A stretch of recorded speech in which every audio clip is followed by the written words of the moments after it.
Hello everyone, welcome back to my channel. I hope आप सभी लोग अच्छे और स्वस्थ होंगे और आप सबकी पढ़ाई सही चल रही होगी आगे के एग्ज़ाम के लिए। तो आई होप आप सभी का केमिस्ट्री का पेपर अच्छा रहा होगा और आप सभी लोग अच्छा मार्क्स प्राप्त कर रहे होंगे केमिस्ट्री में।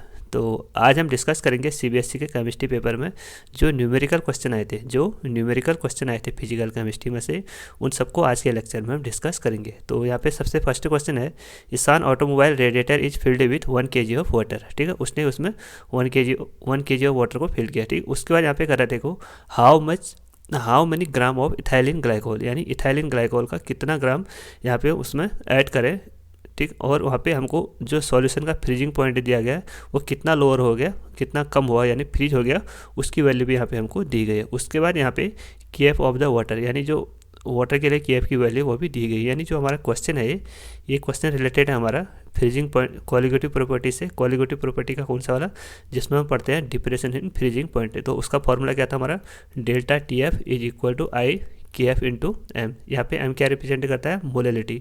तो यहाँ पे जब इसको पूरा लिखेंगे तो delta T F is equal to i into K F into, यहाँ पे क्या होता है हमारा molality, W2 upon M2 into 1000 upon WA। तो यहाँ पे W2 क्या है हमारा गिवन मास, और W1 क्या है हमारा W और M2 क्या है यहाँ पे molar mass of solute, and W1 यहाँ पे हमारा molar mass of the solvent. Molar mass of solvent यहाँ पे कितना दिया गया हमको, मोलर मास ऑफ सॉल्वेंट यहाँ पे दिया गया हमको 1 kg। 1 kg को अगर हम ग्राम में कन्वर्ट करेंगे तो 1 kg इज इक्वल टू 1000 ग्राम। उसके बाद यहाँ पे करा देखो हाउ मनी ग्राम, यानी यहाँ पे हमको जो मोलर मास है ना, जो गिवन मास ऑफ सॉल्यूट उसको फाइंड आउट करना है। यानी गिवन मास को यहाँ पे जो सॉल्यूट का गिवन मास है उसको फाइंड आउट करना है, और यहाँ पे सबकी वैल्यू को पुट दिया गया। तो हम यहाँ पे सबकी वैल्यू को हम सबकी वैल्यू को इसमें पुट करेंगे। तो डेल्टा टी एफ की वैल्यू कितनी है यहाँ पे 2.8 इज इक्वल टू आई, क्योंकि नॉन इलेक्ट्रोलाइट है तो इसमें आई की वैल्यू कितनी रखेंगे 1 इंटू के एफ की वैल्यू कितनी है 1.86 इंटू, और W2 की वैल्यू यहाँ पे हमको फाइंड आउट करनी है, और M2 की वैल्यू कितनी दी है मोलर मास ऑफ सॉल्यूट 62, कितने यहाँ पे 62 इंटू 1000 डिवाइडेड बाई W1 यहाँ पे कितना है, W1 यहाँ पे हमारा 1000 ग्राम। तो 1000 से 1000 कैंसिल, और उसके बाद जब हम इसके पॉइंट को हटाएंगे तो यहाँ पे 10 लिखेंगे और यहाँ पे 1000 लिखेंगे। ठीक है, तो यहाँ पे आएगा हमारा, तो वहाँ से 0 कैंसिल, तो यहाँ पे आ गया हमारा 28 into 186 divided by 10 into W2 upon 62। तो 62 से ये 3 टाइम कट गया, ये 3 टाइम कट गया, तो यहाँ पे W2 बराबर कितना आ गया, W2 बराबर हमारा 28 इंटू 10 अपॉन 3, 28 इंटू 10 अपॉन 3। ठीक है, तो यहाँ से इसकी वैल्यू कितनी आएगी, यहाँ से इसकी वैल्यू आएगी हमारी W2 इज इक्वल टू 9.33 ग्राम पर मोल, इसकी वैल्यू आ गई। ठीक है, तो हमारा आंसर क्या था 9.33 ग्राम पर मोल। ठीक, तो आई होप आप सभी का आंसर भी यही आया होगा। उसके बाद यहाँ पे अगला क्वेश्चन देखते हैं, जो कि हमारा ये भी हमारा सॉल्यूशन वाले टॉपिक से ही है। यहाँ पे पूछ रहा है देखो, the boiling point of water, जो वाटर का बॉइलिंग पॉइंट है यहाँ पे हमको इतना दिया गया। उसके बाद यहाँ पे हाउ मच सुक्रोज, यहाँ पे भी हमको जो मोलर मास ऑफ सॉल्यूट है उसकी वैल्यू को भी फाइंड आउट करना है। जब हम उसमें क्या ऐड करते हैं 500 ग्राम ऑफ वाटर उसमें ऐड करते हैं तो उसका बॉइलिंग पॉइंट कितना हो जाता है 100 डिग्री सेल्सियस। और उसके बाद जो वाटर के लिए के एफ की वैल्यू है ना, के बी की वैल्यू है वो यहाँ पे हमको दी गई। तो ये कौन सा, एक क्वेश्चन भी हमारे कोलिगेटिव प्रॉपर्टी से रिलेटेड है। कौन सा कोलिगेटिव प्रॉपर्टी है, boiling in freezing elevation in boiling point है। तो उसका फॉर्मूला क्या था, उसका फॉर्मूला था हमारा delta T B is equal to i into K B into M. तो डेल्टा टी बी बराबर क्या होता है, डेल्टा टी बी बराबर होता है हमारा T B minus T not B.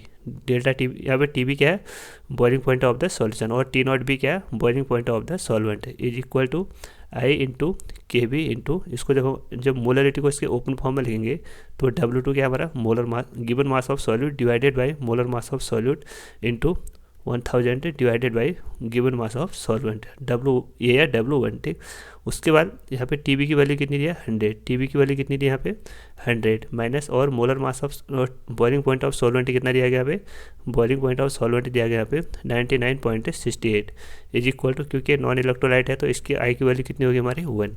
उसके बाद के बी की वैल्यू की यहाँ पे, के बी की वैल्यू यहाँ पे हमारे 0.52, और W2 की वैल्यू यहाँ पे हमको निकालनी है। ठीक, उसके बाद M2 की वैल्यू कितनी थी यहाँ पे, M2 की वैल्यू थी यहाँ पे 342, M2 की वैल्यू यहाँ पे हमारा 342 इंटू 1000 डिवाइडेड बाई, और और a molar mass of solvent given mass of solvent कितना दिया है W1, उसकी वैल्यू दी यहाँ पे 500।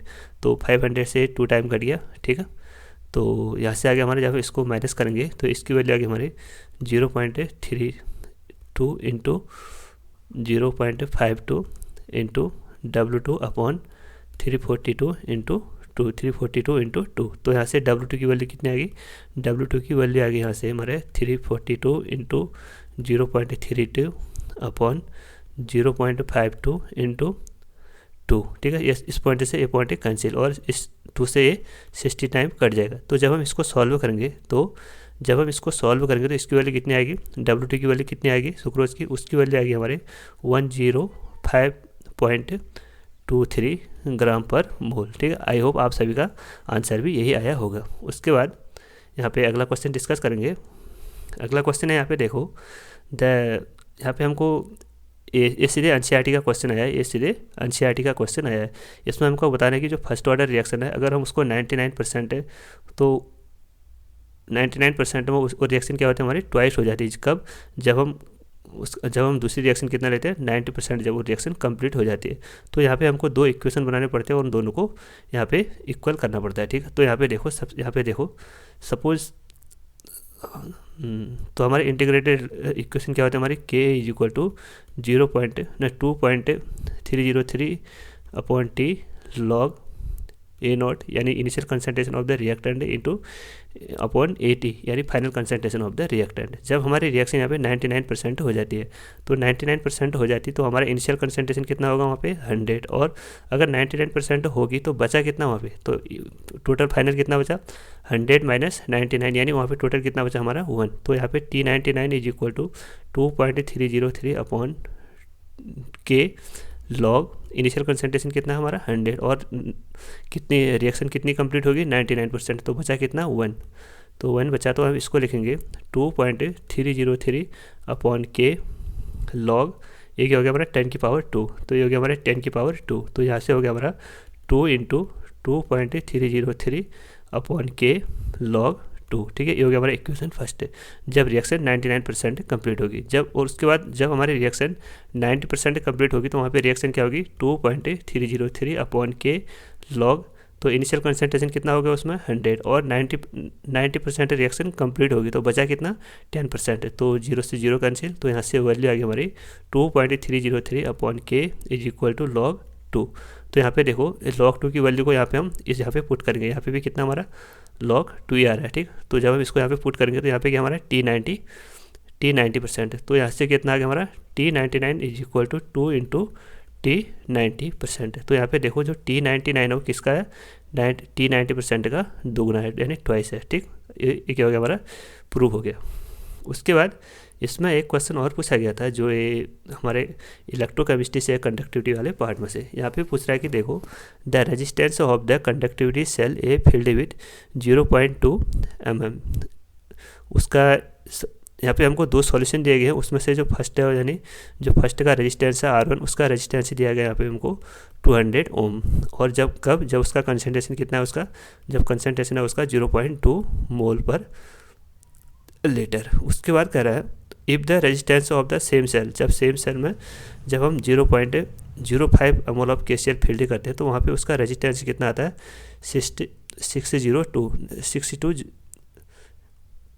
620 वहाँ पे उसका रेजिस्टेंस आता है। कौन सा R2 की वैल्यू कितने है यहाँ पे 620 ओम और कंसनट्रेशन कितना उसका 0.05, ठीक। उसके बाद यहाँ पे दिखा रहा हूँ हमको बताना है उसकी कंडक्टिविटी को फाइंड आउट करना है। कंडक्टिविटी क्या होता है हमारा कापा। उसके बाद मोलर कंडक्टिविटी को भी यहाँ पे फाइंड आउट करना है। मोलर कंडक्टिविटी क्या होता है हमारे डेल्टा एम। उसके बाद कह रहा है calculate the conductivity and molar conductivity of the 0.05 molar, यानी हमको इस वाला जो सेकंड सॉल्यूशन दिया गया उसका कंडक्टिविटी और मोलर कंडक्टिविटी को फाइंड आउट करना है। और जो हमारा फर्स्ट सॉल्यूशन है यानी 0.2 सॉल्यूशन उसकी कंडक्टिविटी कितनी दी यहाँ पे, उसकी कंडक्टिविटी दी गई यहाँ पे 0.0 यानी K1 इज इक्वल टू 0.0248 पर सेंटीमीटर। तो यहाँ पे हमको ये वैल्यू दी गई है और जो कंसंट्रेशन सेकंड है उसकी वहाँ पे कंडक्टिविटी और मोलर कंडक्टिविटी को फाइंड आउट करना है। ये क्वेश्चन बहुत ही ईजी है, थोड़ा लेंथी है। तो यहाँ पे देखो सबसे पहले आपको फार्मूला पता होना चाहिए। सबसे पहले आपको यहाँ पे फार्मूला पता होना चाहिए। तो फॉर्मूला हम जानते हैं कि देखो R is equal to rho L upon A, R is equal to rho L upon A. तो रो क्या होता है हमारा, रो होता है हमारा यहाँ पे रजिस्टिविटी यानी स्पेसिफिक रेजिस्टेंस है। ये किसका प्रोपोर्शनल होता है, ये होता है हमारा कंडक्टिविटी का। तो R is equal to 1 upon K A upon L upon A. तो यहाँ से हम सेल कांस्टेंट की वैल्यू निकालेंगे, तो एल अपॉन ए। तो यहाँ पे रेजिस्टेंस कितना है, यहाँ पे फर्स्ट में रेजिस्टेंस यहाँ पे फर्स्ट में हमारा 200 इंटू, और कापा की वैल्यू कितनी है यहाँ पे, कापा की वैल्यू यहाँ पे देखो फर्स्ट में कितनी हमारी 0.0 कितनी यहाँ पे 0.1 मिनट।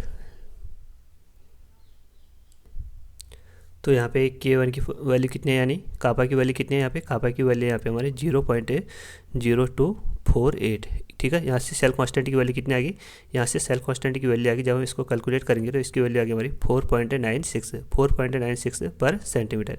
यहाँ से सेल कांस्टेंट की वैल्यू आ गई, यानी एल अपॉन ए की वैल्यू आ गई। हम फिर से यही रिएक्शन, फिर से हम यही फार्मूला यूज़ करेंगे, और यहाँ से हम स्पेसिफिक रेजिस्टेंस की वैल्यू को फाइंड आउट करेंगे। तो फिर से हम यही फार्मूला लिखेंगे, देखो R is equal to rho L upon A. तो यहाँ से हमको जो R2 है यानी 600 इसकी वैल्यू को पुट करेंगे, और यहाँ पे सेल कांस्टेंट की वैल्यू हमने निकाल दिया, और यहाँ से हमको रो की वैल्यू फाइंड आउट हो जाएगी।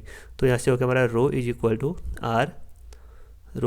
R, आर की वैल्यू कितनी है यहाँ पे, आर की वैल्यू है यहाँ पे, आर की वैल्यू कितनी है यहाँ पे 6, यहाँ पे कितनी थी हमारे सेकंड में 620, और यहाँ पे सेल कांस्टेंट की वैल्यू कितनी आ रही है, इसकी सेल कांस्टेंट की वैल्यू कितनी आ रही है यहाँ पे, सेल कांस्टेंट की वैल्यू हमारी 4.96 है। तो यहाँ से रो की वैल्यू कितनी आ गई, यहाँ से रो की वैल्यू आ गई हमारी 125। तो स्पेसिफिक रजिस्टिविटी की वैल्यू कितनी आ गई यहाँ पे 125। तो यहाँ से देखो, तो कंडक्टिविटी क्या होता है, कंडक्टिविटी और रजिस्टिविटी दोनों क्या होते हैं, एक दूसरे के रेसिप्रोकल होते हैं। तो kappa is equal to 1 upon rho. तो रो की वैल्यू कितनी है यहाँ पे, रो की वैल्यू है यहाँ पे 125 यहाँ पे क्या है रो की वैल्यू। तो जब हम इसकी वैल्यू को कैलकुलेट करेंगे तो इसकी वैल्यू आ गई हमारी 0.008 साइमन पर सेंटीमीटर। तो यहाँ पे कंडक्टिविटी कितनी आ गई, यहाँ पे कंडक्टिविटी आ गई हमारे 0.08 साइमन पर सेंटीमीटर। ये तो हो गया हमारी कंडक्टिविटी की वैल्यू। बट यहाँ पे हमको मोलर कंडक्टिविटी की वैल्यू को भी फाइंड आउट करना है। यहाँ पे हमको मोलर कंडक्टिविटी की वैल्यू को भी फाइंड आउट करना है। तो मोलर कंडक्टिविटी को कैसे निकालते हैं हम, delta M is equal to K into 1000 upon कितना लिखेंगे यहाँ पे 1000 अपॉन सी। ठीक है, तो यहाँ पे देखो इसको रब कर लेते हैं।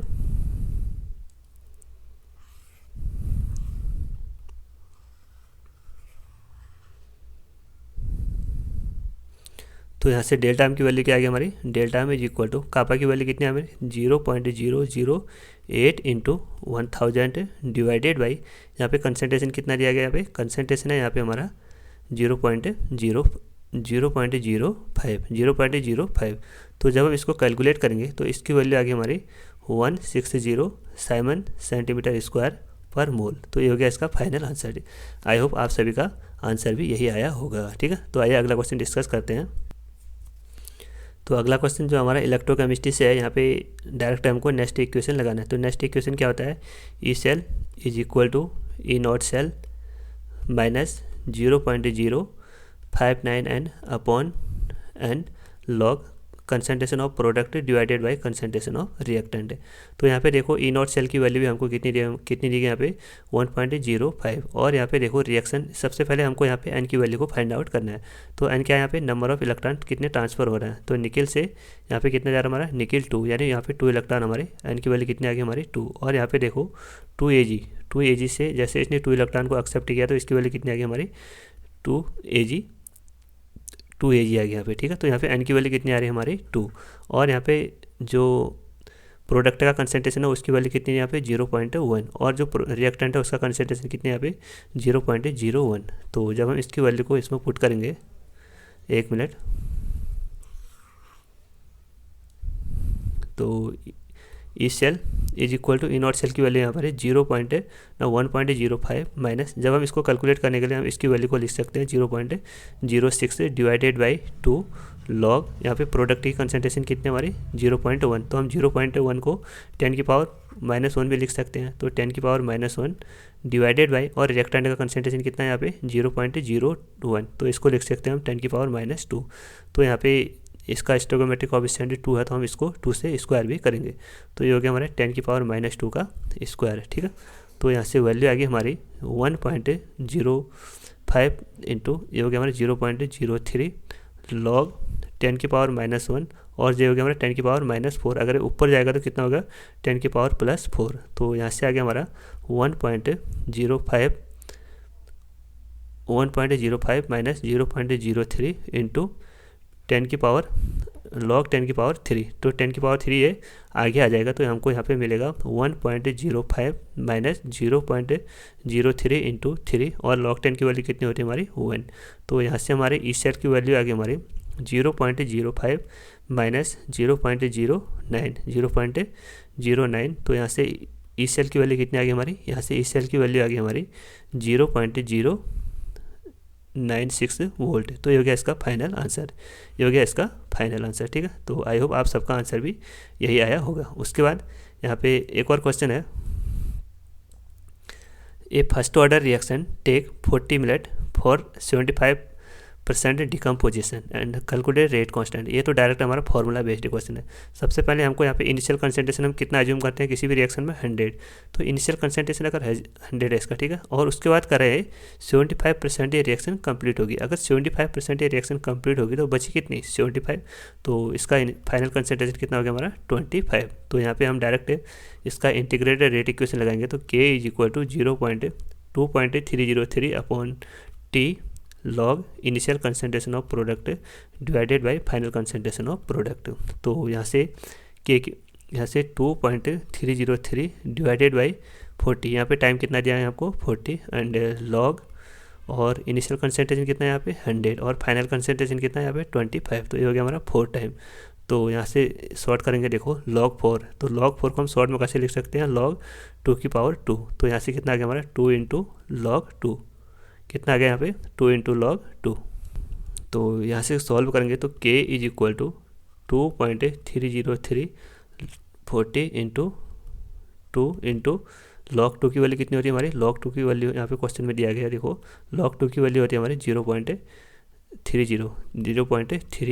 ठीक है। तो जब हम इसको सॉल्व करेंगे तो इसकी वैल्यू कितनी आ गई, इसकी वैल्यू आ रही है हमारी 0.00345 और फर्स्ट ऑर्डर है तो उसकी यूनिट क्या होती है हमारी पर सेकंड है, ठीक है। तो बच्चों ये थे हमारे आज के क्वेश्चन। आई होप आप सभी ने क्वेश्चन अच्छे से सॉल्व किए होंगे। तो अगर आप इस चैनल पे नए हो तो चैनल को जरूर सब्सक्राइब करें और अपने दोस्तों के साथ इस चैनल को ज़्यादा से ज़्यादा शेयर करें। Thank you.